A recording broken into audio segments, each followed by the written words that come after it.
C'est une réplique culte issue du film Scarface. Dans le rôle d'un mauvais garçon, alors qu'il titube dans son smoking après avoir été poliment congédié d'un restaurant, Al Pacino déclare « Moi je dis toujours la vérité, même quand je mens, c'est vrai ». L'écrivain russe Nicolas Gogol, dans Le Révisor, fait dire à l'un de ses personnages que sans le mensonge, sans hypocrisie, sans sournoiserie et autres feintes, la vie sociale serait tout simplement impossible. Jonathan Swift évaluait le problème autrement, sur un plan plus psychologique, en constatant que le menteur était un individu enferré dans un salpêtrin qui n'imaginait même pas le fardeau qu'il portait sur son dos, puisqu'un seul des mensonges du menteur entraînait inévitablement une vingtaine d'autres mensonges à sa suite pour rendre le premier mensonge cohérent et crédible, et qu'ainsi le menteur devait posséder des qualités qui demandaient un grand pouvoir de coordination, comme l'invention, la faculté de dissimulation et surtout la mémoire.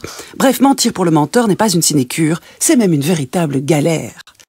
Nietzsche s'interrogeait lui aussi avec perplexité sur cette disposition à mentir. Il citait Jonathan Swift d'ailleurs en posant cette question dans Humain trop humain. Pourquoi dans la vie de tous les jours, les hommes disent-ils la plupart du temps la vérité ?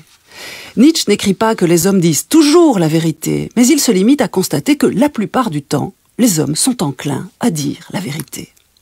Si donc nous disons la vérité la plupart du temps, ce n'est pas parce qu'un Dieu interdit le mensonge ou parce que c'est mal, mais parce que la vérité est simplement plus commode. On s'en mêlerait vite les pinceaux, en effet, à se souvenir de tous les bobards que l'on a racontés, et aussi bien et surtout à qui et comment on les a racontés et dans quel ordre. La vérité a donc pour principal mérite d'être facile. Ensuite, la vérité est aussi plus avantageuse que la ruse, poursuit le philosophe, car parler sans détour est d'une grande efficacité. Nietzsche répond donc au mystère de la vérité de manière purement pragmatique, comme Swift. Nous mentons le moins possible parce que c'est de l'ordre du bon sens. Souvent, pour expliquer aux enfants que mentir n'est pas bien, on ne dit pas seulement que mentir c'est mal, mais aussi que mentir, ce n'est pas beau. Mentir c'est laid, dire la vérité c'est beau. Il peut paraître assez étrange de faire valoir que les critères moraux ont une résonance sur le terrain de l'esthétique. En fait, cette correspondance entre l'éthique et l'esthétique a une histoire. Le bien, le beau, le vrai, qui sont des abstractions, sont en effet des notions cardinales, les fondamentaux de toute la philosophie occidentale depuis qu'elle est née sur les rivages de la Méditerranée et qu'elle porte nos idéaux.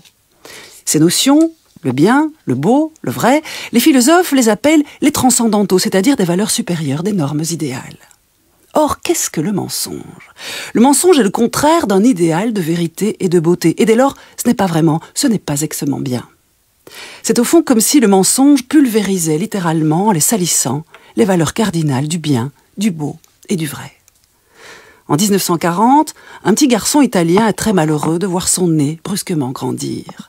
Et la fée bleue de lui expliquer « C'est ainsi qu'un mensonge grandit, jusqu'à ce qu'il se voie comme le nez au milieu de la figure. » Et vous, qu'en pensez-vous ?